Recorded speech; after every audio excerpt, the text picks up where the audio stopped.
กับทักทายสบายดีพ่อแม่พี่น้องเจ้าเลี้ยวทุกคนมาพบๆก็ช่อง YouTube ชาวคำบ้านนาคือเก่าคือเดิมเด้อพี่น้องเพิ่มเติมก็มากินเพื่อคือเก่าเด้อจ้านี่ เพิ่มเติมเรื่อยๆอยู่อี เพิ่มเติมมากินเพื่ออยู่หั่นเซาซิงใช่ล่ะ ซิ่งเนี่ย บ่ทันได้กินเด้สิไปเดี๋ยวแซ่บจะได้ ตั้งคืนโอ้ยไปตั้งได้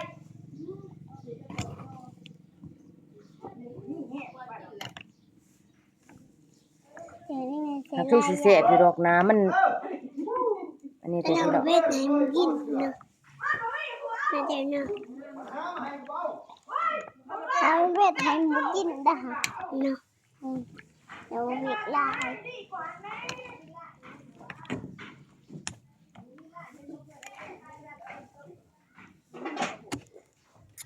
เขามากินน้ำเหล้าเยอะเอง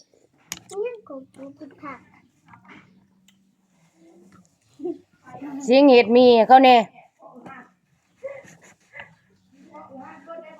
ใช่ล่ะเอามีเขาแน่นี่โอ้ยกินบ่เลิกบ่ละลูกบ่มีบ่กะปิกะเปอะนี่มาพริกโลพริกลุ่ม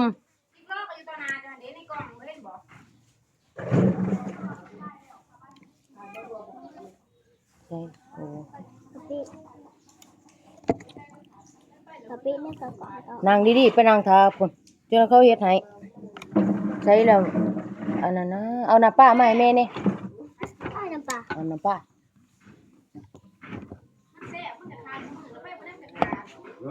อ้าวอยู่ไหนน้องเก็บเพิ่งกันนะ ยี่ห้านี่ เอาแม่สิลง YouTube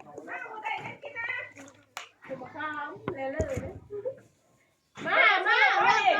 ยนี่แน่ ชื่อจ้ะชื่อจ้ะ กำลังสิลง YouTube ยัง กำลังสิสร้าง YouTube ใหม่ ไป คอยนี่แหละ สางดีพอได้เพียรนั่น ทางตัวเก่านั่นแหละ กินบ่ล่ะ มันบ่ได้ลงแต่เฮิง กิน แหละ บ่ กำลังสิลง แม่ เอา ผมสิบอกเจ้าทีในกกแซงเขียนบ่ในกกแซง ให้แนว เจ้าไปตั้งนะฮะตั้งที่ประมาณเพียงแอวนี่ อือ แล้วเวลาเนี่ยจากบ่พวกจะยางมุสดจะตั้งกล้องมาเด้อพี่น้องเด้อจะเกิดนี่ ในกกแซงวะ ตั้งจะตั้งอันนั้นเด้อตั้งไว้เพราะได้อยู่สบายสำนึงนี่เวลาพวก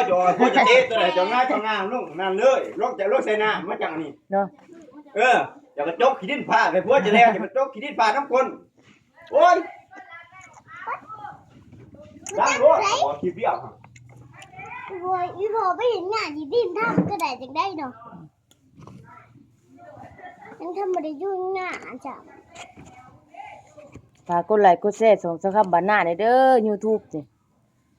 บ่ได้ลงแต่เฮิงนะให้ไปช่อง3ปีแล้วกำลังสิสร้างใหม่พี่น้องเอ้ย เอาขึ้นรักฐาน เห็นแต่คลิปเลี้ยว เล่นจะกินเลี้ยวกินเปล่ารักฐานหรอกแค่มาถูกกูจะเอากันตัวตัวโอเคพอเห็น เส้นนุ่มดิเนาะเส้นมันนุ่มดีว่ะ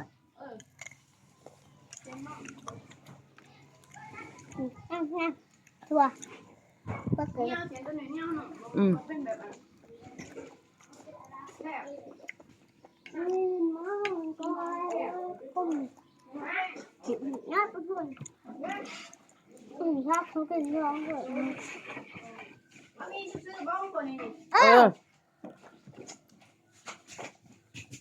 เขากินเขาวแล้วเขาก็ยังอยากน้ำข่อยอยู่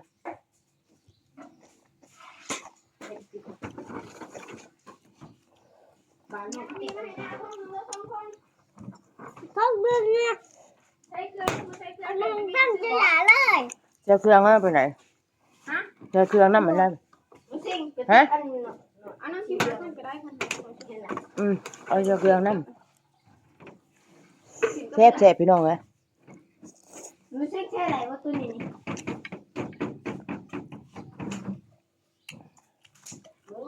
ยังจะเป็นผู้เขา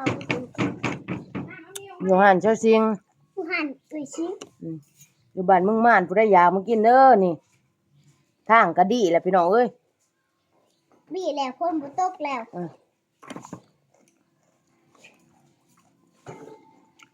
ตู้ชัดแดงแล้วก็เลิกกันเลยแล้วเกตตู้ชัดใหม่ ไม่ต้องอะไรมีมุสับก็ได้มีมุสับตัวนึงอีกโอเคเที่ยว ก็มีกินเป็นแม่น ไปดึงไปได้เนาะเอาจริงมีมุสับ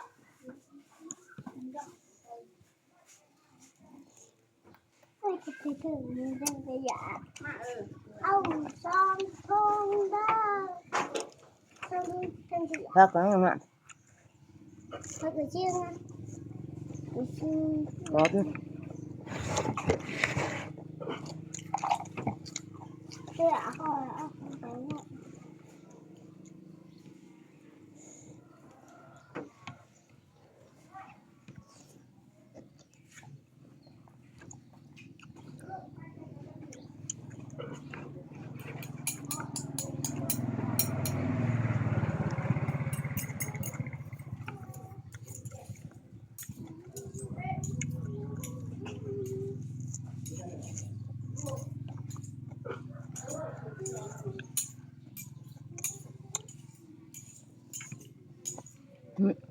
อืม เขาอยากจะไม่ได้จับแต่ยังนี่ กินน้ำกันเนาะเดี๋ยวกินมื้อเจ้าบ่ได้กินเจ้าเรื่องมากฮะ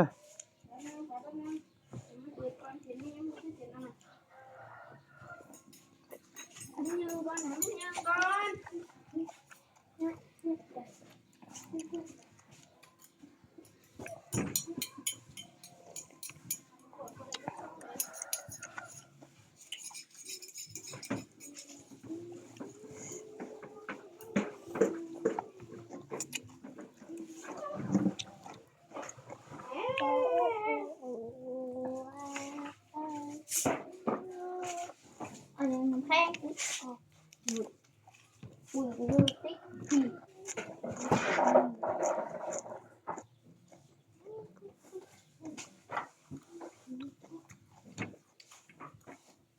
่นตรงแข้งแข็งเขาหน้าที่นั่น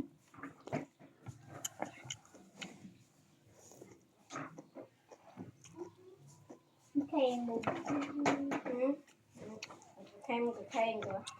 หายเย็นมันก็เย็นปวด อีหยัง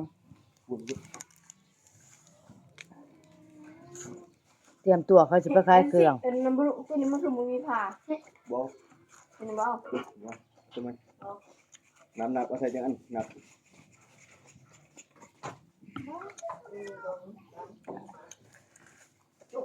อันนี้จ้ะ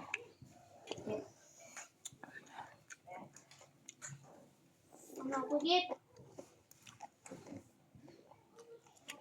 ไอ้ซิ่งมีมีบ่ปีไอ้ซิ่งบ่ปีบ่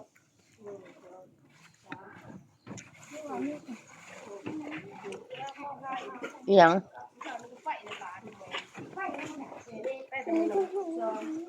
บ่จะถามอีหยัง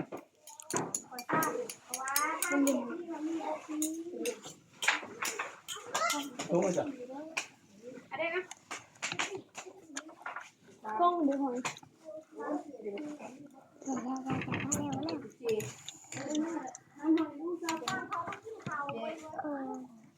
นั่งมา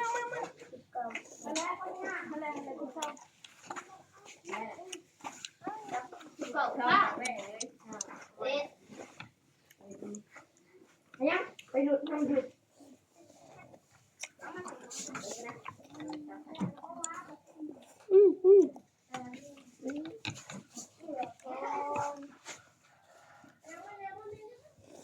ตัวกันตัวจี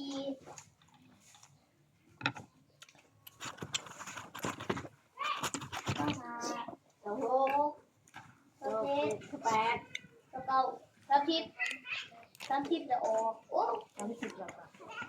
มันนี่ทำเอที่อันเป็นว่า1 2 3 จาน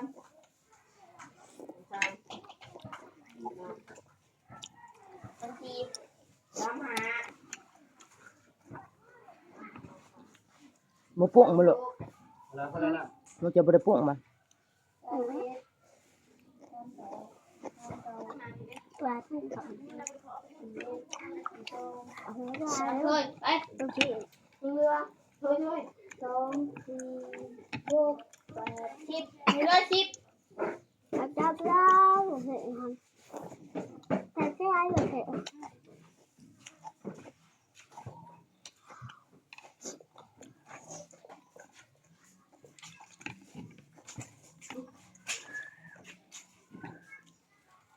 จะคง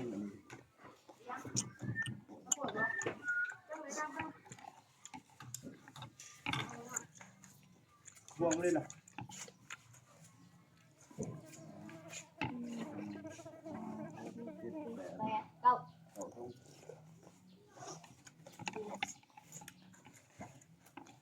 มันนั่งท่าบัวมึงเบิ่งมัน พวกตัวใคร มันคือที่นั่นครับผมจะไปเพียงเท่านี้เด้อจ้าเด้อฝากกดไลค์กดแชร์ส่งเจ้าคำบรรณาเด้อจ้าเด้อ เอาหรอวะ